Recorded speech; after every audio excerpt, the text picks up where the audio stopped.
LIC government ಹೇಳಿದ್ರೆ LIC ಎಲ್ಲಿ ದುಡ್ಡು ಹಾಕ್ಬೇಕಂದ್ರೆ ಗೌರ್ಮೆಂಟ್ ಹೇಳ್ದಂಗೆ ದುಡ್ಡು ಹಾಕುತ್ತೆ. ನಮ್ಗೆ LIC ಲೆಕ್ಕನೇ ಇಲ್ಲ, ಅದು ಇನ್ಫ್ಲೂಯೆನ್ಸ್ ಬೈ ಗೌರ್ಮೆಂಟ್. ಯಾಕಂದ್ರೆ ಸ್ಟಾಕ್ ಮಾರ್ಕೆಟ್ ಗ್ರೋ ಆಗಲ್ಲ ಅಂದ್ರೆ GDPನೂ ಗ್ರೋ ಆಗಲ್ಲ. ಜಪಾನ್ನ ಎಷ್ಟೋ ಸಿಟಿಗಳು ಗೋಡ್ ಸಿಟಿ ಆಗಿದಾವೆ, ಅಲ್ಲಿ ಯಾರು ಜನಗಳು ವಾಸ ಮಾಡೋಕ್ಕೂ ಇಷ್ಟಪಡ್ತಿಲ್ಲ. ಅಮೆರಿಕ ಯಾವತ್ತೂ ಈ ತರ ದೊಡ್ಡ ಕೆಲಸ ಮಾಡಲ್ಲ. ಅದು ಹೇಳಿದ್ರು ಏನಂದ್ರೆ ನಾವು ಇನ್ಮೇಲಿಂದ ರಿಸರ್ವ್ಸ್ ಅಲ್ಲಿ ಇಡ್ತೀವಿ, ಕ್ರಿಪ್ಟೋ ಕರೆನ್ಸಿನ ಬಿಟ್ಕಾಯಿನ್ ರಿಸರ್ವ್ಸ್ ಅಲ್ಲಿ ಇಡ್ತೀವಿ ಅಂತ ಹೇಳಿದ್ರು. ಎಲ್ಲಿಟ್ಟಿದ್ದಾರೆ, ಎಲ್ಲಿ ಮಾಡ್ತಿದ್ದಾರೆ? ಆಕ್ಚುಲಿ ಟ್ರಂಪ್ ಏನ್ ಮಾತಾಡ್ತಾನೆ, ಏನ್ ಇದು ಮಾಡ್ತಾನೆ ಅಂತ ಅವ್ನಿಗೆ ಗೊತ್ತಿರಲ್ಲ, ಅವನ್ನ ಸೀರಿಯಸ್ ಆಗಿ ತಗೊಳಂಗಿಲ್ಲ. ನೀವು ಯಾವುದೇ ಒಂದು ಸ್ಟಾಕ್ ನ ನೋಡ್ತಿದ್ದೀರಲ್ಲ, ಸ್ಟಾಕ್ ಪ್ರೈಸ್ ಇವತ್ತು ನಿಮಗೆ ಕಾಣ್ತಿದೆಯಲ್ಲ, ಅವ್ರು ಆಲ್ರೆಡಿ 4 to 5 years ಅದು ಅರ್ನಿಂಗ್ಸ್ ನ ಪ್ರೆಡಿಕ್ಟ್ ಮಾಡಿರ್ತಾರೆ. ಮಾರ್ಕೆಟ್ ಇರೋದೇ ಹಿಂಗೆ, ಮಾರ್ಕೆಟ್ ಮೇಲೆ ಹೋಗೋದೇ ಹಿಂಗೆ, ಕೆಳಗೆ ಬರೋದೇ ಹಿಂಗೆ. ನನ್ನಂತ ನಿನ್ನಂತಾರೆ ಸೇರ್ಕೊಂಡು ಇದನ್ನ ಮೇಲೆ ಕೆಳಗೆ ಮಾಡೋದು. ಅವರು ಎಮೋಷನಲಿ ಫೂಲ್ಸ್ಗಳು. ಅದಕ್ಕೆ ಏನು ಮಾಡಬೇಕು, ಆ್ಯಪ್ನ ಅನ್ಇನ್ಸ್ಟಾಲ್ ಮಾಡಬೇಕು, ಸುಮ್ಮನೆ ಕುತ್ಕೊಬೇಕು, ನೋಡಕ್ಕೆ ಹೋಗ್ಬಾರ್ದು.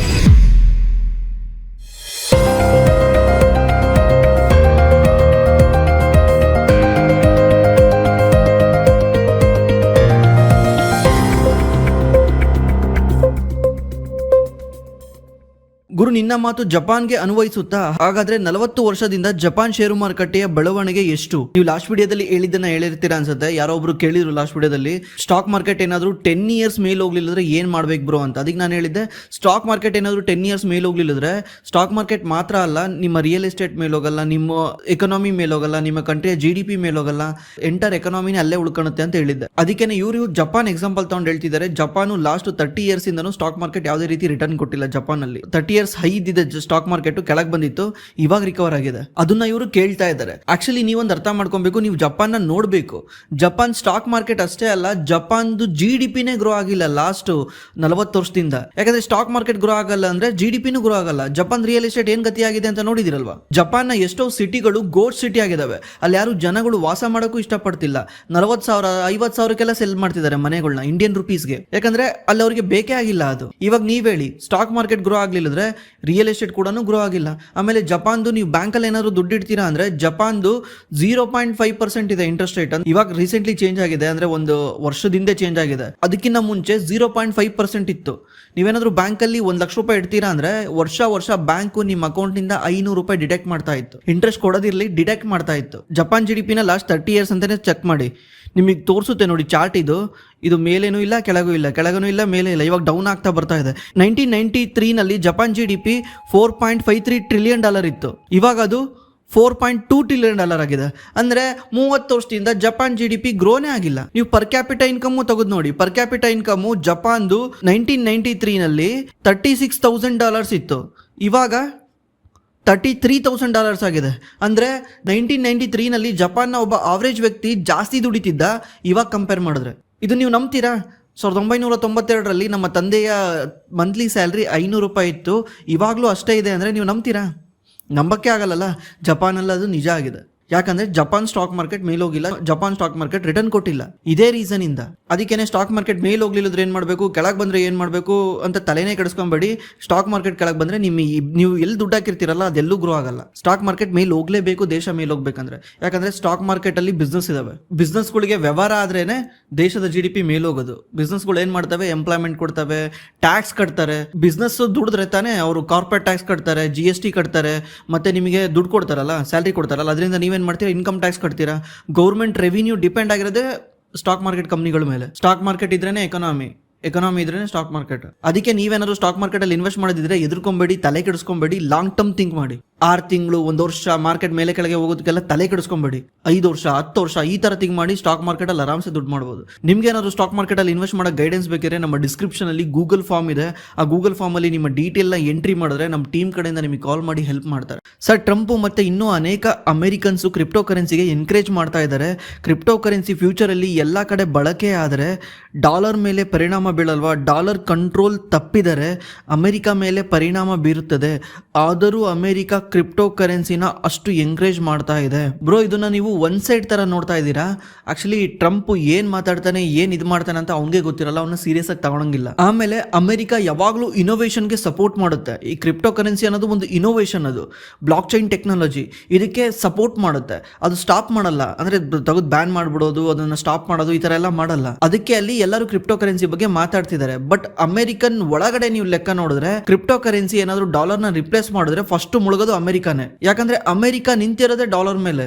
ಇವ್ರು ಅಮೆರಿಕ ಮಾತು ಕೇಳ್ತಾರೆ ಅಂದ್ರೆ ಅದು ಡಾಲರ್ ಮೇಲೇನೆ, ಡಾಲರ್ಗೋಸ್ಕರನೇ. ಈಗ ಡಾಲರ್ ವ್ಯಾಲ್ಯೂನ ಅಮೆರಿಕ ಕಳ್ಕೊಂತ ಹೋದ್ರೆ ಅಮೆರಿಕಾನೇ ಮುಳುಗೋದಂಗೆ. ಅಮೆರಿಕ ಯಾವತ್ತೂ ಈ ತರ ದಟ್ ಕೆಲಸ ಮಾಡಲ್ಲ. ಅದು ಹೇಳಿದ್ರು ಏನಂದ್ರೆ ನಾವು ಇನ್ಮೇಲಿಂದ ರಿಸರ್ವ್ಸ್ ಅಲ್ಲಿ ಇಡ್ತೀವಿ, ಕ್ರಿಪ್ಟೋ ಕರೆನ್ಸಿನ ಬಿಟ್ಕಾಯಿನ್ ರಿಸರ್ವ್ಸ್ ಅಲ್ಲಿ ಇಡ್ತೀವಿ ಅಂತ ಹೇಳಿದ್ರು. ಎಲ್ಲಿಟ್ಟಿದ್ದಾರೆ, ಎಲ್ಲಿ ಮಾಡ್ತಿದ್ದಾರೆ? ಸುಮ್ಮನೆ ಇವತ್ತೊಂದೇನೋ ಮಾತಾಡ್ತಾರೆ, ನಾಳೆ ಅದಕ್ಕೆ ವ್ಯಾಲ್ಯೂ ಇರಲ್ಲ. ಇವತ್ತೊಂದೇನೋ ಒಂದು ಅನೌನ್ಸ್ ಮಾಡ್ತಾರೆ, ನಾಳೆ ಅದನ್ನ ತೆಗೆದಾಕ್ತಾರೆ. ಆಮೇಲೆ ಈ ಟ್ರಂಪ್ ಸ್ಟೇಬಲ್ ಕಾಯಿನ್ ಬಗ್ಗೆ ಜಾಸ್ತಿ ತಲೆ ಕೆಡಿಸ್ಕೊಂತಿದ್ದಾನೆ. ಸ್ಟೇಬಲ್ ಕಾಯಿನ್ ತರಬೇಕಂತಿದ್ದಾರೆ, ಬಟ್ ಅದು ಏನಾಗುತ್ತೆ ಗೊತ್ತಿಲ್ಲ. ಅದ್ರ ಬಗ್ಗೆ ನಾನು ನೆಕ್ಸ್ಟ್ ಟ್ಯೂಸ್ಡೇ ವಿಡಿಯೋ ಮಾಡ್ತೀನಿ. ಯಾವ ರೀತಿ ಪ್ಲಾನ್ ಮಾಡ್ತಿದ್ದಾರೆ, ಗೋಲ್ಡ್ನ ಯಾವ ರೀತಿ ಯೂಸ್ ಮಾಡ್ಕೊಬೇಕಂತಿದ್ದಾರೆ, ಇದೆಲ್ಲ ಯಾವ ರೀತಿ ಪ್ಲಾನು ನಿಮಗೆ ಕಂಪ್ಲೀಟ್ಲಿ ಗೊತ್ತಾಗುತ್ತೆ. ಈಗ ಇವ್ರೇನು ಬಿಟ್ಕಾಯಿನು ಅದೆಲ್ಲ ಮಾತಾಡ್ತಾರಲ್ಲ, ಅದೆಲ್ಲನೂ ಇವ್ರು ಡಾಲರ್ನ ಉಳಿಸ್ಕೊಳಕ್ಕೋಸ್ಕರನೇ ಅದು ಯಾವ ರೀತಿ ಪ್ಲಾನ್ ಮಾಡ್ತಿದ್ದಾರೆ ಅಂತ ನಾನು ವಿಡಿಯೋ ಮಾಡ್ತಿದ್ದೀನಿ. ಅದು ಮಂಗಳವಾರ ಬರುತ್ತೆ, ನೋಡಿ. ಇಂಡಿಯನ್ ರಿನ್ಯೂಬಲ್ ಎನರ್ಜಿ ಬಗ್ಗೆ ಹೇಳಿ sir. Already invested 40,000, it's coming down to 30,000. Please pick my question. Bro, ನಾನು ಇಂಡಿವಿಜುವಲ್ ಸ್ಟಾಕ್ಸ್ ಬಗ್ಗೆ ಮಾತಾಡಲ್ಲ, ಬಟ್ ಆದರೆ ಈ ಕಂಪ್ನಿದು ಫೈನಾನ್ಷಿಯಲ್ಸ್ ಹೆಂಗಿದೆ ಅಂತ ನಾನು ಚೆಕ್ ಮಾಡಿ ಹೇಳ್ತೀನಿ. ಈ ಕಂಪ್ನಿ ಬಂದ್ಬಿಟ್ಟು ಗೌರ್ಮೆಂಟ್ ಕಂಪ್ನಿ, 40,000 ಕೋಟಿ ಮಾರ್ಕೆಟ್ ಕ್ಯಾಪ್ ಇದೆ. ಕರೆಂಟ್ ಪ್ರೈಸ್ ಬಂದ್ಬಿಟ್ಟು 145 ಇದೆ. ಇದು 220 ಹೋಗಿತ್ತು. ಆ ಟೈಮಲ್ಲಿ ನಾನು ವಿಡಿಯೋನೂ ಮಾಡಿದ್ದೆ, ಏನಂದರೆ ಈ PSU ಸೆಕ್ಟರ್ ಓವರ್ ವ್ಯಾಲ್ಯೂಡ್ ಆಗಿದೆ, ಸ್ವಲ್ಪ ಹುಷಾರಾಗಿರಿ ಅಂತ. ಅಲ್ಲಿಂದ 40% ಡೌನ್ ಆಯಿತು. ಈಗ ನಿಮಗೆ PE ಇದು 26 ಅಂತ ಅನ್ನಿಸ್ತಾ ಇದೆ.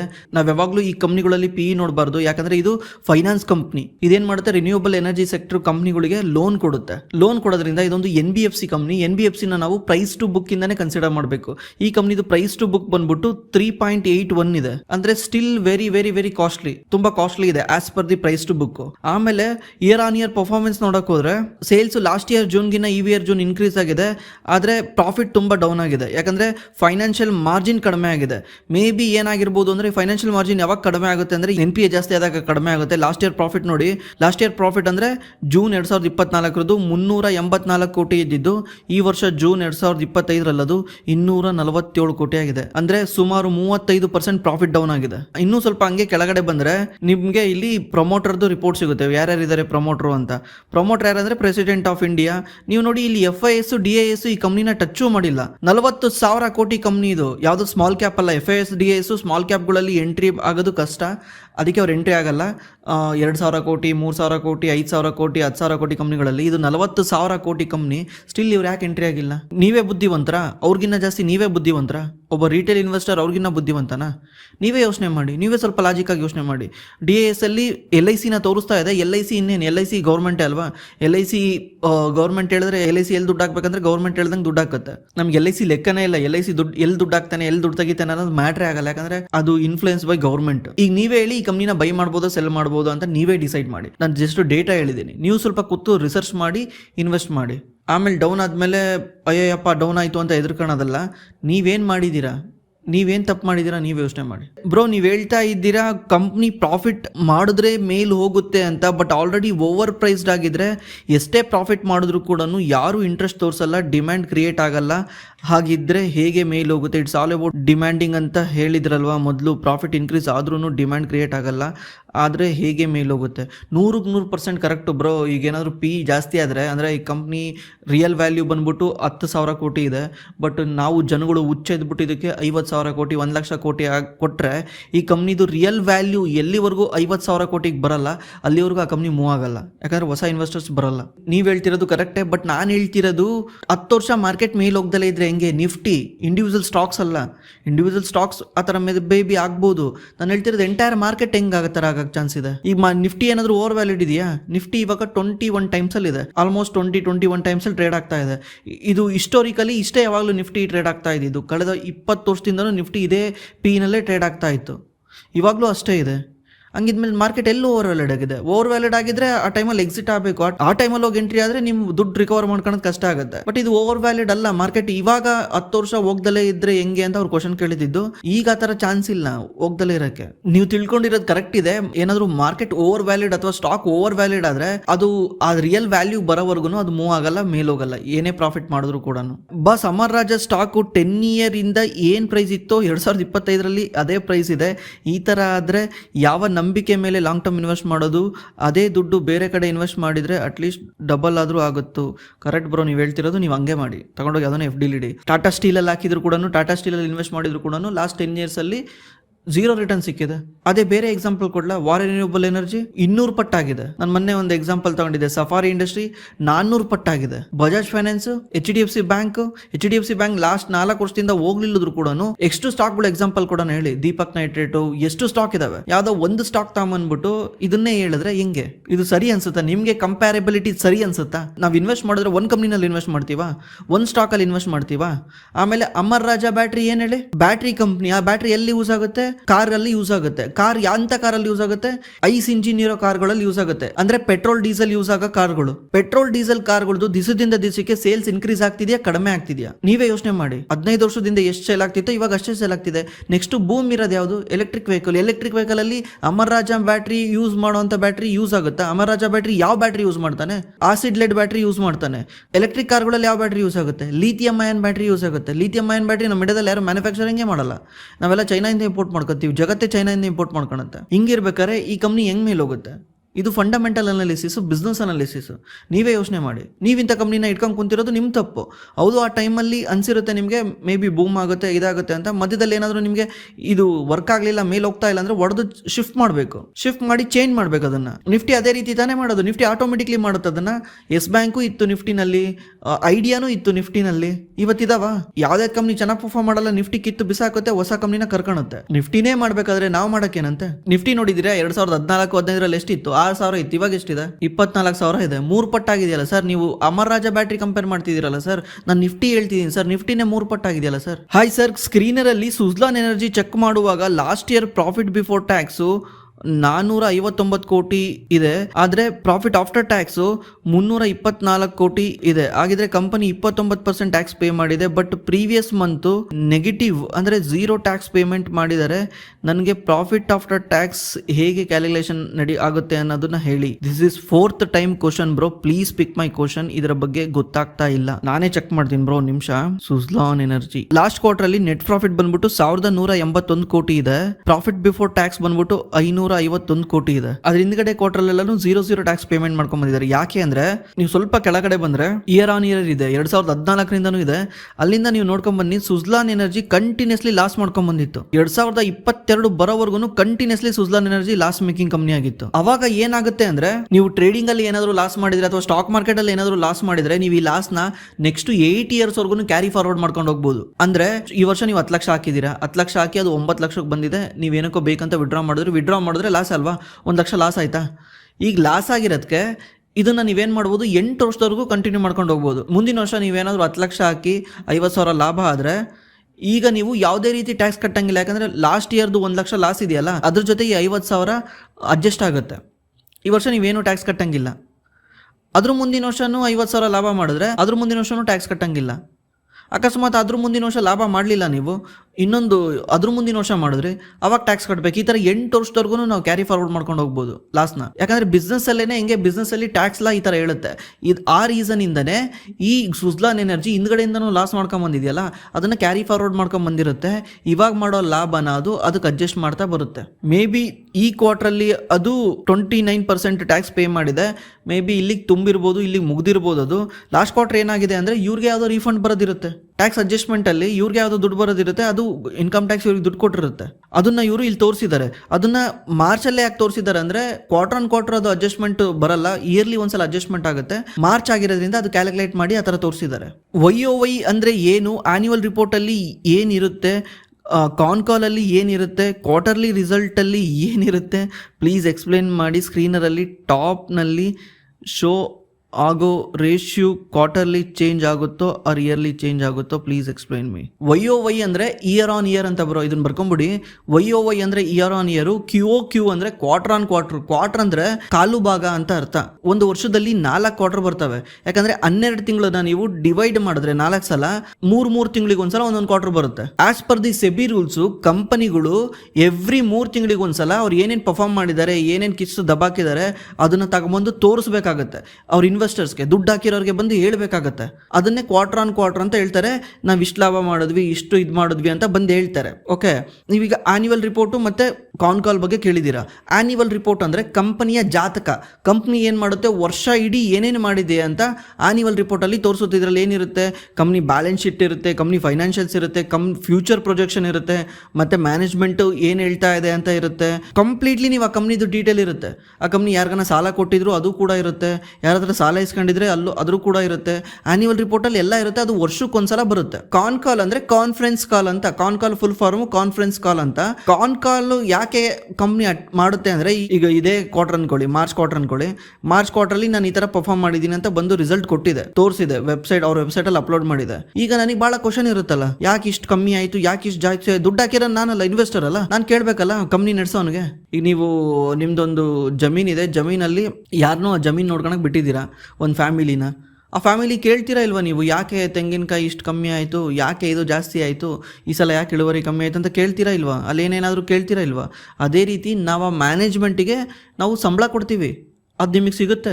ಅಲ್ಲಿ ಜಸ್ಟ್ ಸಿಟ್ಟಿಂಗ್ ಅಂತಾನೆ, ಅಲ್ಲಿ ಬೋರ್ಡ್ ಮೀಟಿಂಗಲ್ಲಿ ಬರುತ್ತಲ್ಲ, ಬೋರ್ಡ್ ಮೀಟಿಂಗಲ್ಲಿ ಕುತ್ಕೊಳಕ್ಕಂತಾನೆ ಇವರು 2 ಲಕ್ಷ 3 ಲಕ್ಷ ಸಂಬಳ ಅಂತಾರೆ ತಿಂಗಳ. ಅವ್ರಿಗೆ ನಾವು ಸಂಬಳ ಕೊಡ್ತೀವಿ, ಸಿಒಗೆ ಸಂಬಳ ಕೊಡ್ತೀವಿ, ನೀವೇ ಸಂಬಳ ಕೊಡೋದು. ನೀವು 1 ಶೇರ್ ಬೈ ಮಾಡಿದ್ರು ನೀವು ಸಂಬಳ ಕೊಡ್ತೀರಾ. ಅವ್ರು ನಮಗೋಸ್ಕರ ಕೆಲಸ ಮಾಡ್ತಿದ್ದಾರೆ. ಅವ್ರು ಬಂದ್ಬಿಟ್ಟು ಕಾನ್ಫರೆನ್ಸ್ ಕಾಲಲ್ಲಿ ಮಾತಾಡ್ತಾರೆ, ಈ ಕ್ವಾರ್ಟರ್ ಹಿಂಗಾಯಿತು, ಈ ಥರ ಆಯಿತು, ಮೇ ಬಿ ಡಿಮ್ಯಾಂಡ್ ಕಮ್ಮಿ ಇತ್ತು, ನೆಕ್ಸ್ಟ್ ಕ್ವಾರ್ಟರ್ ಇಂಪ್ರೂವ್ ಮಾಡ್ತೀವಿ, ಫ್ಯೂಚರಲ್ಲಿ ನಮ್ದು ಈ ಥರ ಪ್ಲಾನ್ ಇದೆ ಅಂತ ಮ್ಯಾನೇಜ್ಮೆಂಟ್ ಬಂದು ಮಾತಾಡುತ್ತೆ. ಯಾರ ಹತ್ರ?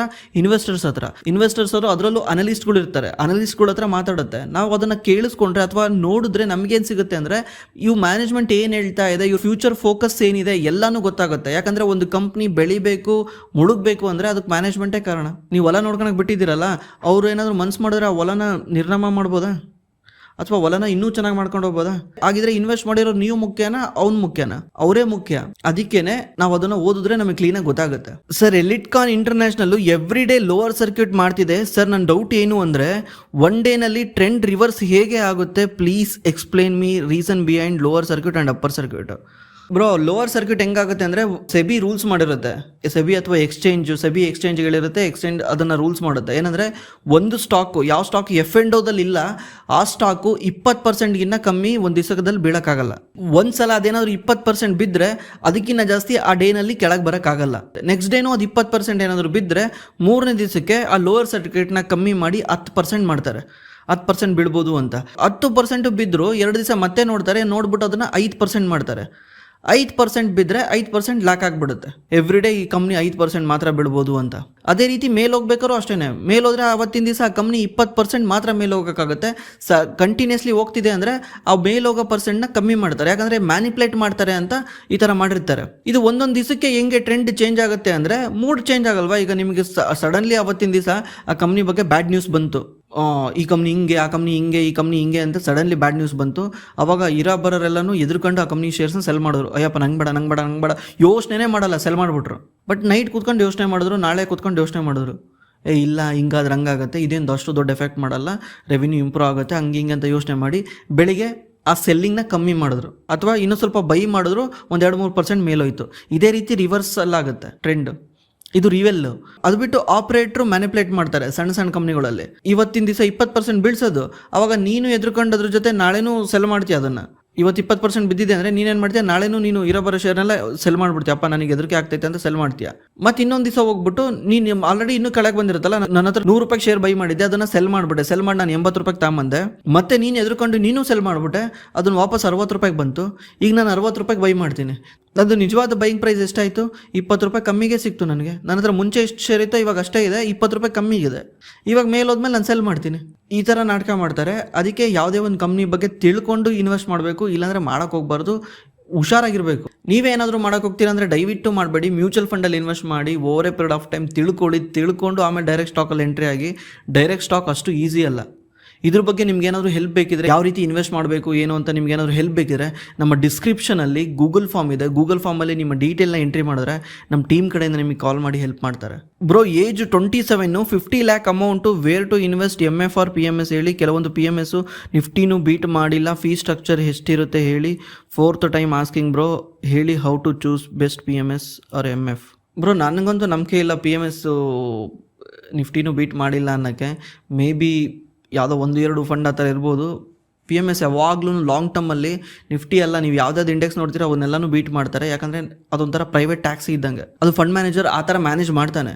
ಒಂದೊಂದು ಸಲ ಆ ಥರ ಮಿಸ್ಟೇಕ್ ಇರ್ಬೋದು ನಿಫ್ಟಿನೂ ಬೀಟ್ ಮಾಡ್ದಲೇ ಇರೋ ಫಂಡ್ಗಳು. ಅದಕ್ಕೆ ಚೂಸ್ ಮಾಡಬೇಕು. ನಾವು ಫಂಡ್ ಮ್ಯಾನೇಜರ್ನ ಚೂಸ್ ಮಾಡ್ತೀವಿ ಹೊರತು ಫಂಡ್ ಅಲ್ಲ. ಈ ಫಂಡು ಲಾಸ್ಟ್ 3 ವರ್ಷದಿಂದ ಇಷ್ಟು ಚೆನ್ನಾಗಿ ರಿಟರ್ನ್ ಕೊಟ್ಟಿದೆ ಈ ಥರ ನಾವು ಚೂಸ್ ಮಾಡಲ್ಲ. ನಾವು ಫಂಡ್ ಮ್ಯಾನೇಜರ್ನ ಚೂಸ್ ಮಾಡ್ತೀವಿ. ಫಂಡ್ ಮ್ಯಾನೇಜರ್ ಫಿಲಾಸಫಿನ ಚೂಸ್ ಮಾಡ್ತೀವಿ. ಅವ್ನು ಯಾವ ಥರ ಥಿಂಕ್ ಮಾಡ್ತಾನೆ, ಅವ್ನು ಯಾವ ಇಂಡಸ್ಟ್ರಿ ಕಾಲಿಡ್ತಿದ್ದಾನೆ, ಈ ಫಂಡಲ್ಲಿ ಥೀಮ್ ಏನಿದೆ, ಯಾವ ಥೀಮಲ್ಲಿ ಹೋಗ್ತಾ ಇದ್ದಾನೆ, ಪ್ರತಿಯೊಂದು ನಾವು ಚೆಕ್ ಮಾಡ್ತೀವಿ. ಇದ್ರ ಬಗ್ಗೆ ಹೆಲ್ಪ್ ಬೇಕಿದ್ರೆ ನಮ್ಮ ಡಿಸ್ಕ್ರಿಪ್ಷನಲ್ಲಿ ಗೂಗಲ್ ಫಾರ್ಮ್ ಇದೆ. ಆ ಗೂಗಲ್ ಫಾರ್ಮಲ್ಲಿ ನಿಮ್ಮ ಡೀಟೇಲ್ನ ಎಂಟ್ರಿ ಮಾಡಿ ಅವ್ರು ನಿಮಗೆ ಹೆಲ್ಪ್ ಮಾಡ್ತಾರೆ. ಯಾವುದು ಬೆಸ್ಟ್ PMS ಅಂತಲೂ ಅವರೇ ನಿಮಗೆ ಸಜೆಸ್ಟ್ ಮಾಡ್ತಾರೆ. Hi Abhi bro, my age is 26. ನನ್ನ ಹತ್ರ 20 ಲಕ್ಷ ಅಮೌಂಟ್ ಇದೆ. ನಾನೀಗ 60 ಲಕ್ಷ ಓಮ್ ಕಟ್ಟಬೇಕು. ಬಟ್ ನನಗೆ ಇಯರ್ಲಿ 22 ಲ್ಯಾಕ್ ಇನ್ಕಮ್ ಇದೆ. ಅಗ್ರಿಕಲ್ಚರಲ್ಲಿ 10 ಲಕ್ಷ, ಬಿಸ್ನೆಸ್ಸಲ್ಲಿ 12 ಲಕ್ಷ ಬರ್ತಾ ಇದೆ 2 ಇಯರ್ಸಿಂದ. ಮನೆ ಕಟ್ಟಕ್ಕೆ ಹೇಗಿದ್ರು 2 ಇಯರ್ಸ್ ಬೇಕು. 2 ಇಯರ್ಸ್ ಆದಮೇಲೆ ಓಮ್ ಕಂಪ್ಲೀಟ್ ಆಗುತ್ತೆ. ಬಟ್ ನನ್ನ ಕಡೆ ಇನ್ವೆಸ್ಟ್ಮೆಂಟ್ ಇರಲ್ಲ. ನಾನು ಇವಾಗ 10 ಲ್ಯಾಕ್ ಲಮ್ಸಮ್ ಮಾಡಿ 20 ಲ್ಯಾಕ್ ಓಮ್ ಲೋನ್ 10 ಇಯರ್ಗೆ ಮಾಡಬೇಕು ಅಂತ ಅಂದ್ಕೊಂಡಿದ್ದೀನಿ. ನಾನು ಹೇಗೆ ಏನು ಮಾಡಲಿ ಹೇಳಿ ಪ್ಲೀಸ್ ಬ್ರೋ. 1 ಇಯರಿಂದ 15K SIP ಮಾಡ್ತಾ ಹೋಗ್ತಾ ಇದ್ದೇನೆ. ಬ್ರೋ, ನೀವು ಮಾರ್ಕೆಟಲ್ಲಿ ಇನ್ವೆಸ್ಟ್ ಮಾಡಲೇಬೇಡಿ. ಯಾಕಂದರೆ 2 ಇಯರ್ಸು ವೆರಿ ಶಾರ್ಟ್ ಟರ್ಮು. ಯಾಕಂದರೆ ನೀವು ಲಾಂಗ್ ಟರ್ಮ್ ಇನ್ವೆಸ್ಟ್ ಮಾಡಿದ್ರೆ ಮಾತ್ರ ಸ್ಟಾಕ್ ಮಾರ್ಕೆಟಿಗೆ ಬರಬೇಕು. ಶಾರ್ಟ್ ಟರ್ಮ್ ಇನ್ವೆಸ್ಟ್ ಮಾಡೋರು ಮಾರ್ಕೆಟಿಗೆ ಬರಲೇಬಾರ್ದು. 2 ಇಯರ್ ತುಂಬ ಶಾರ್ಟ್ ಟರ್ಮು. ನೀವು ಬೇಕಾದ್ರೆ ಈ ದುಡ್ಡನ್ನ 20 ಲಕ್ಷನ ಅದನ್ನು FDಲಿ ಇಡಿ, ಬಾಂಡಲ್ಲಿ ಹಾಕಿ. ಶಾರ್ಟ್ ಟರ್ಮಲ್ಲಿ ಆ ದುಡ್ಡು ನಿಮಗೆ ಬೇಕಾಗುತ್ತೆ. 2 ವರ್ಷ ಮೇಲೆ ಇನ್ವೆಸ್ಟ್ ಮಾಡೋಂಗಿದ್ರೆ 3 ವರ್ಷ 4 ವರ್ಷ ಅನ್ನಂಗಿದ್ರೆ ಮಾತ್ರ ಮಾರ್ಕೆಟಿಗೆ ಬನ್ನಿ, ಇಲ್ಲಾಂದರೆ ಬರಬೇಡಿ. ಬೇಕಾದ್ರೆ ಈ ದುಡ್ಡನ್ನ ನೀವು ಅದನ್ನು FDಲಿ ಇಡಿ, ಆರಾಮಾಗಿ ಸೇಫಾಗಿ FDಲಿ ಇಡಿ, ಮಾರ್ಕೆಟಿಗೆ ತರಬೇಡಿ. ಒನ್ಸ್ ನೀವು ಮನೆಯೆಲ್ಲ ಕಟ್ತಿರಲ್ಲ, ಮನೆ ಕಟ್ಟಿ ಕಂಪ್ಲೀಟ್ ಆಗುತ್ತಲ್ಲ, ಆಮೇಲೆ ಏನಾದರೂ ನಿಮ್ಮ ಕೈಯಲ್ಲಿ ದುಡ್ಡು ಉಳಿದ್ರೆ ಅದನ್ನು ತಗೊಂಬನ್ನಿ. ಅವಾಗೇನು ಕಮಿಟ್ಮೆಂಟ್ ಇಲ್ಲ ಅಂದರೆ ತಗೊಂಬನ್ನಿ. ನಿಮ್ಮ SIPನ ಕಂಟಿನ್ಯೂ ಮಾಡ್ಕೊಂಡೋಗಿ. ಈಗ 15,000 SIP ಮಾಡ್ತಿದ್ದೀರಲ್ಲ, ಅದನ್ನು ಕಂಟಿನ್ಯೂ ಮಾಡ್ಕೊಂಡೋಗಿ. SIP no problem. SIP problem ಇಲ್ಲ. ಲಮ್ಸಮ್ ಇನ್ವೆಸ್ಟ್ ಮಾಡೋಕ್ಕೆ ಲಾಂಗ್ ಟರ್ಮ್ ಇದ್ದರೆ ಮಾತ್ರ ಎಂಟ್ರಿ ಆಗಬೇಕು. ಈಗ ನಿಮ್ಮ ಏಜ್ ಬೇರೆ ಸಣ್ಣದಿದೆ, ಲೈಕ್ 26 ವರ್ಷ. ನೀವು ಇದೇ ರೀತಿ 15,000 SIP ಮಾಡ್ಕೊಂಡೋದ್ರೆ ನಿಮ್ಗೆ 20 ವರ್ಷಕ್ಕೆ 2-3 ಕೋಟಿ ಸಿಗುತ್ತೆ. ಇದನ್ನು ಕಂಟಿನ್ಯೂ ಮಾಡ್ಕೊಂಡೋಗಿ. ಸರ್, ನೀವು ಲಾಂಗ್ ಟರ್ಮ್ ಇನ್ವೆಸ್ಟ್ ಮಾಡಬೇಕು ಅಂತ ಹೇಳ್ತೀರಾ, ಬಟ್ ನೀವು ಯಾಕೆ ಹೈಕಲ್ ಶೇರ್ನ ಎಕ್ಸಿಟ್ ಆದ್ರಿ ಪ್ಲೀಸ್ ಹೇಳಿ. ಲಾಂಗ್ ಟರ್ಮ್ ಇನ್ವೆಸ್ಟ್ ಮಾಡಬೇಕಾಗಿರೋದು ಬಿಸ್ನೆಸ್ಸಲ್ಲಿ. ಈಗ ನಾವು ಯಾವುದಾದ್ರು ಒಂದು ಬಿಸ್ನೆಸ್ನ ಬೈ ಮಾಡ್ತಿದ್ದೀವಿ ಅಂದರೆ ಆ ಬಿಸ್ನೆಸ್ಸು ಫ್ಯೂಚರಲ್ಲಿ ಏನು ಮಾಡುತ್ತೆ ಅನ್ನೋದು ನಮಗೆ ಗೊತ್ತಿರುತ್ತೆ. ಯಾಕೆ ಈ ಶೇರ್ನ ಬೈ ಮಾಡ್ತಿದ್ದೀನಿ ಅಂತ. ಅದೇನಾದರೂ ಉಲ್ಟಾ ಆದರೆ ಏನು ಮಾಡ್ಬೇಕು ಹೇಳಿ? ಎಕ್ಸಿಟ್ ಮಾಡ್ಬೇಕು ತಾನೆ. ಹಿಡ್ಕೊಂಡು ಹಂಗೆ ಹಿಡ್ಕೊಂಡು ಕುತ್ಕೊಬೇಕಾ ನಾಳೆ ನಾಡ್ದು ಆಚೆ ನಾಡ್ದು ಅಂತ? ಈಗಿನ ಕಾಲದಲ್ಲಿ, ಅದರಲ್ಲೂ AI ಜಗತ್ತಲ್ಲಿ ನೀವು ಲಾಂಗ್ ಟರ್ಮ್ ಅಂತ ಥಿಂಕ್ ಮಾಡ್ಕೊಂಡು ಕುತ್ಕೊಂಡ್ರೆ ವರ್ಕ್ ಆಗಲ್ಲ. ಒಂದು 3 ಇಯರ್ಸ್ 4 ಇಯರ್ಸ್ ಟೈಮ್ ಇಟ್ಕೊಬೇಕು. ಆ ಕಂಪ್ನಿ ಹೇಳ್ದಂಗೆ ಮಾಡ್ತಾ ನಾವು ದುಡ್ಡು ಮಾಡಬೇಕು, ದುಡ್ಡು ಮಾಡಿ ಎಕ್ಸಿಟ್ ಆಗಬೇಕು. ಲಾಂಗ್ ಟರ್ಮ್ 10 ವರ್ಷ 15 ವರ್ಷ ಎಲ್ಲ ಈಗಿನ ಕಾಲದಲ್ಲಿ ಇಟ್ಕೊಂಡು ಕುತ್ಕೊಳಕ್ಕಾಗಲ್ಲ. ನೀವು ಲಾಂಗ್ ಟರ್ಮ್ ಇನ್ವೆಸ್ಟ್ ಮಾಡಿ ಅಂತಿರೋದು ಮ್ಯೂಚುವಲ್ ಫಂಡಲ್ಲಿ ಇನ್ವೆಸ್ಟ್ ಮಾಡಿ. ಲಾಂಗ್ ಟರ್ಮು ಅಥವಾ ಯಾವುದನ್ನು ಪೋರ್ಟ್ಫೋಲಿಯೋದಲ್ಲಿ ಇನ್ವೆಸ್ಟ್ ಮಾಡಿ. ಅವ್ರು ನೋಡ್ಕೊಂತಾರೆ ಅದನ್ನು. ಮ್ಯೂಚುವಲ್ ಫಂಡ್ ಮ್ಯಾನೇಜರ್ ನೋಡ್ಕೊಂತಾನೆ ಅದನ್ನು. ಯಾವ ಶೇರ್ ಸೆಲ್ ಮಾಡಬೇಕು, ಯಾವ ಶೇರ್ ಬೈ ಮಾಡಬೇಕು, ಯಾವ ಶೇರ್ ಎಕ್ಸಿಟ್ ಆಗಬೇಕು, ಯಾವ ಶೇರ್ ಎಂಟ್ರಿ ಆಗಬೇಕಂತ. ಎಲ್ಲ ಶೇರ್ನು ಲಾಂಗ್ ಟರ್ಮ್ ಇಟ್ಕೊಂಡು ಕುತ್ಕೊಳ್ರಿ ಅಂತ ನಾನು ಯಾವತ್ತೂ ಹೇಳಿಲ್ಲ. ಶೇರ್ನ ಲಾಂಗ್ ಟರ್ಮ್ ಇಟ್ಕೊಂಡು ಕುತ್ಕೊಳ್ಬೇಕಂದ್ರೆ ಬಿಸ್ನೆಸ್ ಮಾಡೆಲ್ ಚೇಂಜ್ ಆಗಿರಬಾರ್ದು, ಶೇರ್ ಪ್ರೈಸ್ ರಿಯಾಕ್ಟ್ ಆಗಿರಬೇಕು. ಎಕ್ಸಾಂಪಲ್ಲು, ಟ್ರಂಪು ಈಗ ಬಂದ್ಬಿಟ್ಟು 50% ಟ್ಯಾರಿಫ್ ಹಾಕ್ತೀನಿ ಅಂತ ಹೇಳ್ದ. ಎಲ್ಲ ಸ್ಟಾಕು ಕೆಳಗೆ ಬೀಳ್ತವೆ, ಎಲ್ಲ ಸ್ಟಾಕು ಕೆಳಗಡೆ ಬರ್ತವೆ. ಬಟ್ ನಾನು ಬೈ ಮಾಡಿರೋ ಸ್ಟಾಕಿಗೂ ಟ್ರಂಪ್ ಟ್ಯಾರಿಫಿಗೂ ಸಂಬಂಧನೇ ಇಲ್ಲ, ಆದರೂ ಕೆಳಗೆ ಬರ್ತಿದೆ. ಇವಾಗ ನೀವು ಆ ಶೇರ್ನ ಇಟ್ಕೊಳ್ಬೇಕಾ, ಸೆಲ್ ಮಾಡಬೇಕಾ? ಇಟ್ಕೊಂಡು ಕುತ್ಕೊಬೇಕಾ? ಅದೇ ಅಕಸ್ಮಾತು ನೀವು ಇಟ್ಕೊಂಡಿರೋ ಶೇರಿಗೆ ಏನಾದರೂ ಟ್ರಂಪ್ ಟ್ಯಾರಿಫು ಎಫೆಕ್ಟ್ ಆಗ್ತಿದೆ ಅಂದರೆ ಇಮಿಡಿಯೇಟ್ಲಿ ರಿಯಾಕ್ಟ್ ಮಾಡಬೇಕು. ಈ ಥರ ಸುಮ್ಮನೆ ಇಟ್ಕೊಂಡು ಕುತ್ಕೊಳೋದಲ್ಲ. ಅದಕ್ಕೇ ನಾವು ಬೈ ಮಾಡಿರೋ ಕಂಪ್ನಿ ಗೊತ್ತಿರಬೇಕು, ನಮಗೆ ಅರ್ಥ ಆಗಿರಬೇಕು. ಆವಾಗ ನಾವು ಅದನ್ನ ಇಟ್ಕೊಬೇಕಾ ಬೇಡ ಅಂತ ಡಿಸೈಡ್ ಮಾಡ್ತೀವಿ. ಸೆಲ್ ಮಾಡೋಕ್ಕೂ ರೀಸನ್ ಏನಿರುತ್ತಲ್ಲ, ಬೈ ಮಾಡೋಕ್ಕೆ ರೀಸನ್ ಏನಿರುತ್ತಲ್ಲ, ಅದೇನೇ ಸೆಲ್ ಮಾಡೋಕ್ಕೂ ರೀಸನ್ನು. ಈ ಕಂಪ್ನಿ ಗ್ರೋ ಆಗುತ್ತೆ, ಈ ಕಂಪ್ನಿ ಈ ಥರ ಇಯರ್ ಆನ್ ಇಯರ್ ಈ ಥರ ಪ್ರಾಫಿಟ್ ಮಾಡುತ್ತೆ, ಈ ಕಂಪ್ನಿನಲ್ಲಿ ಈ ಥರ ಚೇಂಜ್ ಆಗುತ್ತೆ ಅಂತ ಏನು ನಂಬಿರ್ತೀವಲ್ಲ, ಅದು ಉಲ್ಟಾ ಆದರೆ ಏನಾಗುತ್ತೆ ಹೇಳಿ? ಅದು ಉಲ್ಟಾ ಆದರೆ ಎಕ್ಸಿಟ್ ಆಗ್ತೀವಿ. ಅದು ಹಿಡ್ಕೊಂಡು ಏನು ಮಾಡೋಣ? ಗ್ಯಾಪ್ ಅಪ್ ಮತ್ತು ಗ್ಯಾಪ್ ಡೌನ್ ಹೇಗೆ ಆಗುತ್ತೆ? ಗ್ಯಾಪ್ ಅಪ್ ಗ್ಯಾಪ್ ಡೌನ್ ಜಾಸ್ತಿ ಟ್ರೇಡಿಂಗ್ ಮಾಡೋರು ನೋಡ್ತಾರೆ. ಏನಂದರೆ, ಇವತ್ತಿನ ದಿವಸ ನೀವು ಮಲ್ಕೊಂಡಿದ್ದೀರ ರಾತ್ರಿ, ನಾಳೆ ಎದ್ದ ತಕ್ಷಣ ನಿಫ್ಟಿ ಒಂದು 300 ಪಾಯಿಂಟ್ಸ್ ಮೇಲೋಗ್ಬಿಡ್ತು, 300 ಪಾಯಿಂಟ್ಸ್ ಅಪ್ ಆಗಿಬಿಡ್ತು. ಇದು ನಂತರ ಗ್ಯಾಪ್ ಅಪ್. ಯಾಕಂದರೆ ಓಪನಿಂಗ್ ಟೈಮಲ್ಲೇ ಅಪ್ ಆಗಿಬಿಟ್ರೆ ಗ್ಯಾಪೇ ಇಲ್ಲಲ್ಲ, ಸಡನ್ನಾಗಿ ಅಪ್ ಆಗಿದೆ, ಅದಕ್ಕೆ ಗ್ಯಾಪ್ ಅಪ್ ಅಂತಾರೆ. ಡೇ ಎಂಡಲ್ಲಿ ಏನಾದರೂ ಮಧ್ಯಾಹ್ನದಂಗೆ ಏನಾದರೂ ಮೇಲೋದ್ರೆ ಅದು ಗ್ಯಾಪ್ ಕೊಟ್ಟು ಮೇಲೋಗಿದೆ. ನಿಮಗೆ ಬೈ ಮಾಡೋ ಗ್ಯಾಪ್ ಸಿಕ್ಕಿದೆ ಅಲ್ಲ, ಗ್ಯಾಪ್ ಕೊಟ್ಟು ಮೇಲೋಗಿದೆ. ನೀವು ಮಲ್ಕೊಂಡು ಬೆಳಿಗ್ಗೆ ಮಾರ್ಕೆಟ್ ಓಪನ್ ಆದ ತಕ್ಷಣ ಮೇಲಿದೆ ಅಂದರೆ ಅದು ಗ್ಯಾಪ್ ಅಪ್ಪು. ಅದೇ ರೀತಿ ನೀವು ಮಲ್ಕೊಂಡು ಬೆಳಿಗ್ಗೆ ಮಾರ್ಕೆಟ್ ಓಪನ್ ಆದ ತಕ್ಷಣ ಕೆಳಗಿದೆ ಅಂದರೆ ಅದು gap down. Hi sir, we are investing but the main reason is I am breaking it. So could you please make one video or give suggestion how to maintain discipline in investing, not only investing after 3-4 years. If we book profit during switch how to maintain it. ಇದು ನಿಮ್ಮ problem ಅಲ್ಲ, ಜಗತ್ತಿನ ಎಲ್ಲರ problem. Financially discipline ತಗೊಂಬರೋದು ಭಾರಿ ಕಷ್ಟ. ಇದ್ರ ಬಗ್ಗೆ ನಾನು ಸಪ್ರೇಟ್ ವಿಡಿಯೋ ಮಾಡ್ತೀನಿ, ನಾನು ಯಾವ ರೀತಿ ಮ್ಯಾನೇಜ್ ಮಾಡ್ತೀನಿ ಅಂತ. ಇದಕ್ಕೆ ಇದು ಬೇಕಾಗಿಲ್ಲ. ನನ್ನ ಪ್ರಕಾರ ಹ್ಯಾಬಿಟ್ಸ್ ತುಂಬ ಮುಖ್ಯ. ಎಮೋಷ್ನಲಿ ಕಂಟ್ರೋಲ್ ಆಗಿರಬೇಕು, ಇದು ಸ್ಟ್ರಾಂಗ್ ಆಗಿರಬೇಕು. ಅದ್ರ ಬಗ್ಗೆ ಆಗಲೆಲ್ಲ ಮೊಬೈಲ್ನ ಓಪನ್ ಮಾಡಿ ನೋಡೋದು, 1% ಮೇಲೋಯ್ತು, 0.5% ಕೆಳಗೆ ಬಂತು, ಹಿಂಗಾಯಿತು ಹಂಗಾಯಿತು, ಈ ಥರ ತಲೆ ಕೆಡಿಸ್ಕೊಂಡು ಕೂತ್ಕೊಂಡ್ರೆ ಡೈಲಿ ಅದನ್ನು ವಾಚ್ ಮಾಡ್ತಾ ಇದ್ರೆ ಏನಾಗುತ್ತೆ, ಎಮೋಷ್ನಲಿ ಕನೆಕ್ಟ್ ಆಗಿರ್ತೀರ ನೀವು ಅದ್ರ ಜೊತೆ. ನೀವು ಮೇಲ್ ಹೋಗ್ಬೇಕು ಅಂತ ಕಾಯ್ತಿರ್ತೀರ, ಅದು ಯಾವಾಗ ಮೇಲ್ ಹೋಗಲ್ಲ, ನಿಮ್ಮ ಎಮೋಷ್ನಲಿ ಕ್ಲ್ಯಾಶ್ ಆಗುತ್ತೆ, ನಿಮ್ಮ ಬ್ರೈನ್ ಎದುರ್ಕೊಳುತ್ತೆ. ನೀವು ನಿಮ್ಮ ಬ್ರೈನ್ಗೆ ಹೇಳಿರ್ತೀರ ನಾನು ಹಂಗೆ ದುಡ್ಡು ಮಾಡ್ತೀನಿ ಹಿಂಗೆ ದುಡ್ಡು ಮಾಡ್ತೀನಿ ಅಂತ. ಅದೇನಾದರೂ ನೀವು ಹಾಕಿರೋ 100 ರೂಪಾಯಿ 98 ರೂಪಾಯಿ ಬಂದರೆ ನಿಮ್ಮ ಬ್ರೈನ್ ಎದುರ್ಕೊಂಡ್ಬಿಡುತ್ತೆ, ನಿಮಗೆ ಎದುರಿಸುತ್ತೆ. ಅಯ್ಯಪ್ಪ ಏನು ಗುರು ನೀನು ಹೆಂಗೆ ಹೇಳಿದ್ದೆ, ಹಿಂಗೆ ಆಗ್ತೈತೆ, ಭಯ ಆಗ್ತೈತೆ ನನಗೆ, ಇರೋದು ಇನ್ನೂ ಕೆಳಗೆ ಬಂದುಬಿಡುತ್ತೇನೋ, 96ಕ್ಕೆ ಬರುತ್ತೇನೋ, 95ಕ್ಕೆ ಬರುತ್ತೇನೋ, 80ಕ್ಕೆ ಬರುತ್ತೇನೋ, 70ಕ್ಕೆ ಬರುತ್ತೇನೋ, ಭಯ ಆಗ್ತಿರುತ್ತೆ.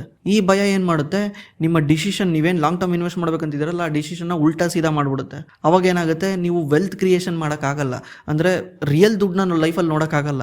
ನೀವಂತಲ್ಲ ಇಲ್ಲಂತಲ್ಲ, ಈ ನೀವೇ ನೋಡಿ ನಿಮ್ಮ ತಾತ ಬಿಡಿ ಸೇದಕ್ಕೆ ಎಣ್ಣೆ ಹೊಡಿಯೋಕ್ಕೆ ಯಾವುದೋ ಒಂದು ಜಮೀನ ಮಾರ್ತಾರಲ್ಲ, ಹೆಂಗೆ ಮಾರ್ತಾರೆ? ಅದು ವಿತೌಟ್ ಎನಿ ಫೈನಾನ್ಷಿಯಲ್ ಡಿಸಿಪ್ಲಿನ್ ತಾನೇ, ಅದು ಎಮೋಷ್ನಲಿ ಕಂಟ್ರೋಲ್ ಇಲ್ದಲೇ ಆ ಥರ ಮಾಡ್ತಾರೆ ತಾನೆ. ನಾಳೆ ಒಂದು ದಿವಸ ಜಮೀನು ಮೇಲೋಗುತ್ತೆ ಅಂತ ಅವ್ರಿಗೆ ಗೊತ್ತಿರಲ್ವಾ? ಆ ಕ್ಷಣಕ್ಕೆ ದಾಣ ಡಿಸಿಷನ್ ಏನು ಮಾಡುತ್ತೆ, ಲೈಫ್ ಲಾಂಗ್ ಕುತ್ಕೊಂಡು ಅಳಂಗ್ ಮಾಡುತ್ತೆ. ಆ ಕ್ಷಣನ ನಾವೇನು ಮಾಡಬೇಕು, ಚೇಂಜ್ ಮಾಡಬೇಕು, ಅರ್ಥ ಮಾಡಿಸ್ಬೇಕು ಬ್ರೈನಿಗೆ. ಮಾರ್ಕೆಟ್ ಇರೋದೇ ಹಿಂಗೆ, ಮಾರ್ಕೆಟ್ ಮೇಲೆ ಹೋಗೋದೇ ಹಿಂಗೆ, ಕೆಳಗೆ ಬರೋದೇ ಹಿಂಗೆ. ಇದು ನನ್ನಂತ ನಿನ್ನಂತಾರೆ ಸೇರ್ಕೊಂಡು ಇದನ್ನು ಮೇಲೆ ಕೆಳಗೆ ಮಾಡೋದು. ಅವರು ಎಮೋಷ್ನಲಿ ಫೂಲ್ಸ್ಗಳು. ಅದಕ್ಕೆ ಏನು ಮಾಡಬೇಕು, ಆ್ಯಪ್ನ ಅನ್ಇನ್ಸ್ಟಾಲ್ ಮಾಡಬೇಕು, ಕೂತ್ಕೊಬೇಕು, ನೋಡೋಕೆ ಹೋಗ್ಬಾರ್ದು. ಅದನ್ನು ಅವಾಗ ತೆಗೆದು ನೋಡೋದು, ಅವಾಗ ವಾಚ್ ಮಾಡೋದು ಮಾಡಿದ್ರೆ ಅದು ನಮಗೆ ಯಾವಾಗಲೂ ಹಿಂಸೆ ಇಕ್ತಿರುತ್ತೆ. ನಾನು ಇದ್ರ ಬಗ್ಗೆ ಸಪ್ರೇಟ್ ಒಂದು ವಿಡಿಯೋ ಮಾಡೋಕ್ಕೆ ಟ್ರೈ ಮಾಡ್ತೀನಿ. ಇದು ತುಂಬ ಮುಖ್ಯ. ತುಂಬ ಜನ SIP ಮಾಡ್ತಾರೆ, ಈಗ ಸ್ಟಾರ್ಟ್ ಮಾಡ್ತಾರೆ SIP ಸ್ಟಾರ್ಟ್ ಮಾಡಿ ತಿಂಗಳ 5,000 10,000 ಮಾಡ್ತಾರೆ, 3-4 ತಿಂಗಳಿಗೆ ವಿಡ್ರಾ ಮಾಡಿಬಿಡ್ತಾರೆ. ಯಾಕಂದರೆ ಡಿಸಿಪ್ಲಿನ್ ಭಾರಿ ಕಷ್ಟ. ಸರ್ ಎಲ್ಲ ಸ್ಟಾಕ್ದು ಪ್ರಾಫಿಟ್ಟು ಇನ್ವೆಸ್ಟ್ಮೆಂಟ್ ಅಮೌಂಟ್ಗೆ ಬರುತ್ತಾ ಅಥವಾ ಮಾರ್ಕೆಟ್ ವ್ಯಾಲ್ಯೂಗೆ ಪ್ರಾಫಿಟ್ ಬರುತ್ತಾ? ಯಾವ ರೀತಿ ಕ್ವಶನ್ ಕೇಳ್ತಿದ್ದೀರ ಬ್ರೋ? ನಿಮ್ದು 1 ಲಕ್ಷ ಏನಾದರೂ 3 ಲಕ್ಷ ಆದರೆ ನಿಮ್ಮ ಇನ್ವೆಸ್ಟ್ಮೆಂಟ್ಗೆ ಬರುತ್ತೆ ತಾನೆ, ಮಾರ್ಕೆಟ್ ವ್ಯಾಲ್ಯೂಗೂ ಅದಕ್ಕೂ ಏನು ಸಂಬಂಧ ಇಲ್ಲ, ನಿಮ್ಮ ಇನ್ವೆಸ್ಟ್ಮೆಂಟ್ ವ್ಯಾಲ್ಯೂಗೆ ಬರುತ್ತೆ. Hi bro, season wise invest ಮಾಡಿದ್ರೆ ಶಾರ್ಟ್ ಟರ್ಮ್ ಗೇನ್ ಮಾಡ್ಕೊಬೋದಲ್ವಾ? ಲೈಕ್ ದೀಪಾವಳಿ, ದಸರಾ ಟೈಮಲ್ಲಿ ವೆಹಿಕಲ್, ಗೋಲ್ಡ್ ಕಂಪ್ನಿಗಳ ಮೇಲೆ ಇನ್ವೆಸ್ಟ್ ಮಾಡಿದ್ರೆ, ಬೇಸಿಗೆ ಸೀಸನಲ್ಲಿ ಕೂಲ್ ಡ್ರಿಂಕ್ಸ್ ಕಂಪ್ನಿಗಳ ಮೇಲೆ, ರೈನಿ ಸೀಸನಲ್ಲಿ agriculture equipments, spring season construction, ಈ ಥರ ಇನ್ವೆಸ್ಟ್ ಮಾಡಿದ್ರೆ ಶಾರ್ಟ್ ಟರ್ಮ್ ಪ್ರಾಫಿಟ್ ಬುಕ್ ಮಾಡ್ಕೊಬೋದಲ್ವಾ? ಆನ್ಸರ್ ಮಾಡಿ. ನಾನು ಅದೇ ಪ್ಲ್ಯಾನಲ್ಲಿ ಇನ್ವೆಸ್ಟ್ ಮಾಡಿದ್ದೀನಿ. 2 to 3 ಮಂತ್ಸಲ್ಲಿ 10% ಟಾರ್ಗೆಟ್ ಇಟ್ಕೊಂಡು ಪ್ರಾಫಿಟ್ ಬುಕ್ ಮಾಡ್ಕೊಂಡಿದ್ದೀನಿ. ನಿಮ್ಮ ಒಪಿನಿಯನ್ ಏನು ಬ್ರೋ? ಇದು ನಿಮಗೆ ಮಾತ್ರ ಗೊತ್ತು ಅಂದ್ಕೊಂಡಿದ್ದೀರಾ? ಎಲ್ಲರಿಗೂ ಗೊತ್ತಲ್ವಾ? ಬೇಸಿಗೆನಲ್ಲಿ AC ಸೇಲ್ಸು ಜಾಸ್ತಿ ಆಗೇ ಆಗುತ್ತೆ, ಐಸ್ ಕ್ರೀಮ್ ಸೇಲ್ಸು ಜಾಸ್ತಿ ಆಗೇ ಆಗುತ್ತೆ. ಅದು ನಿಮಗೆ ಮಾತ್ರ ಗೊತ್ತಿಲ್ಲಲ್ಲ, ಎಲ್ಲರಿಗೂ ಗೊತ್ತಲ್ವಾ? ಅದರಲ್ಲಿ ಪ್ರಿಡಿಕ್ಷನ್ ಏನು ಬಂತು ಗೊತ್ತಿರೋದೆ. ಪ್ರಿಡಿಕ್ಷನ್ ಅಂದ್ರೆ ಹೇಳಿ, ಪ್ರಿಡಿಕ್ಟ್ ಮಾಡ್ತಿದ್ದೀರಾ. ಪ್ರಿಡಿಕ್ಟ್ ಅದು ಎಲ್ಲರಿಗೂ ಗೊತ್ತೇ ಇರೋದೆ, ಅದು ಹಾಗೇ ಆಗುತ್ತೆ. ಅದರಲ್ಲಿ ಪ್ರಿಡಿಕ್ಟ್ ಮಾಡೋದೇನಿದೆ? ಅವಾಗ ಏನಾಗುತ್ತೆ, ಆ ಸ್ಟಾಕು ಮೂವ್ಮೆಂಟ್ ಆಗಲ್ಲ. ಅಂದರೆ ನೀವು ಒಂದು ಅರ್ಥ ಮಾಡ್ಕೊಳ್ಳಿ, ಎಲ್ಲರೂ ಏನು ಪ್ರಿಡಿಕ್ಟ್ ಮಾಡಿರ್ತಾರಲ್ಲ ಅದಕ್ಕಿಂತ ಉಲ್ಟಾ ಆಗುತ್ತಲ್ಲ, ಅವಾಗಲೇ ಸ್ಟಾಕ್ ಮಾರ್ಕೆಟ್ ರಿಯಾಕ್ಟ್ ಮಾಡೋದು.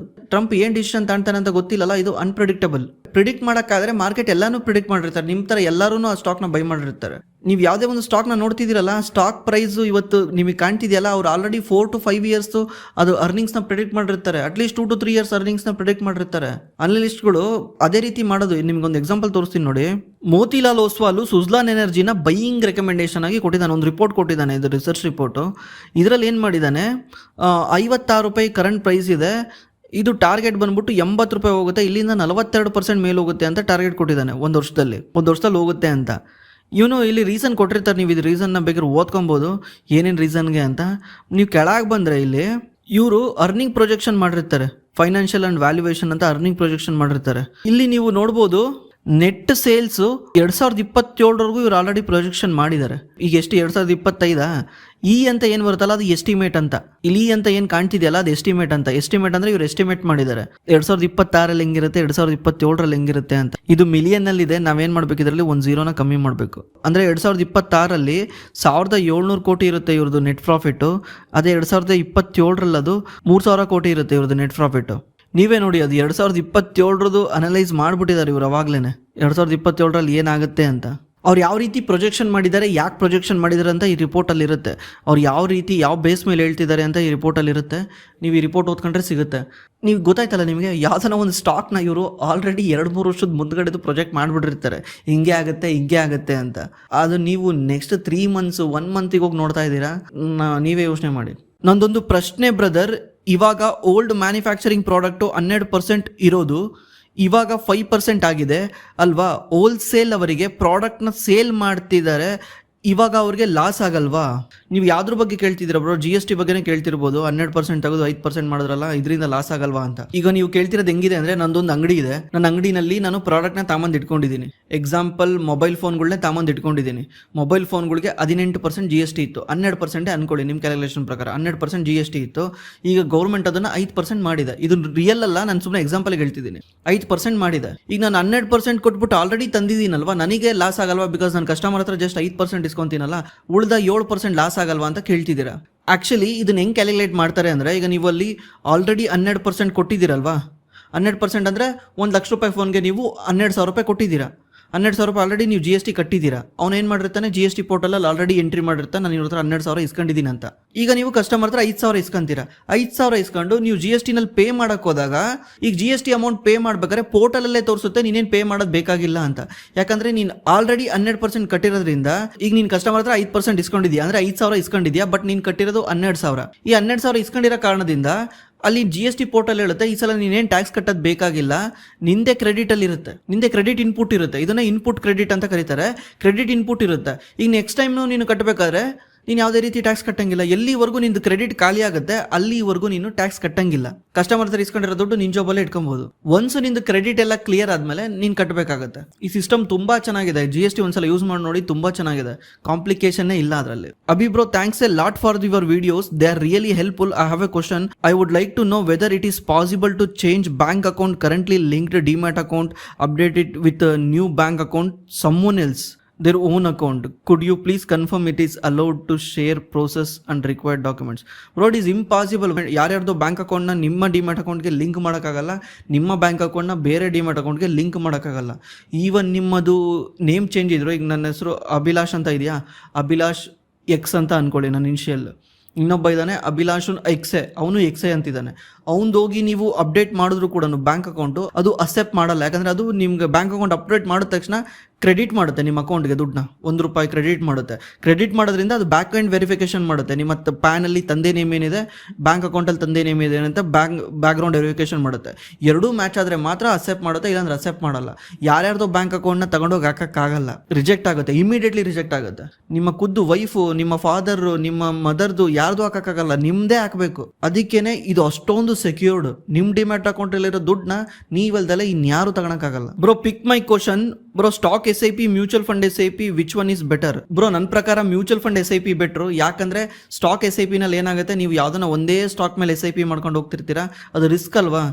ಬರೋ ದುಡ್ಡೆಲ್ಲೂ ಒಂದೇ ಕಂಪ್ನಿ ಮೇಲೆ ಹಾಕ್ತಿದ್ದೀರಾ, ಅದು ರಿಸ್ಕ್.